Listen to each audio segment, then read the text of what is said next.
Good afternoon, I'm Jessica Gadde. It wasn't the economy, Afghanistan, or taxes. Today, Senator Tom Udall was in Albuquerque talking about something that everyone can agree on: fixing the DWI problem. News 13's Ian Schwartz was at a Senate committee hearing in Albuquerque today and has the details. Jessica, Senator Tom Udall met with DWI advocates and law enforcement heads from around the state to talk about what is working and what more can be done. Now, in 2004, that number dropped to 139 last year.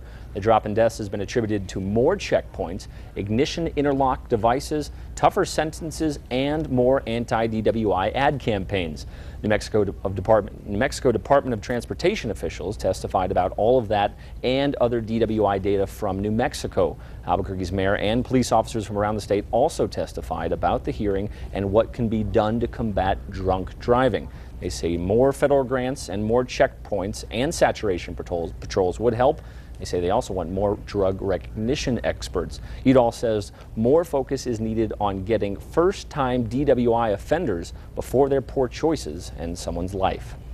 When you say first-time offender, that you make sure it's really a first-time offender, because many times they've driven 10, 20, 30 times and they may be only arrested for the first time. Also discussed, the Democrat says his office is working closely with U.S. automakers to develop technology to sense if someone has been drinking before driving. The new tools would include touch sensors in a car that could measure alcohol in the body. Back to you, Jessica.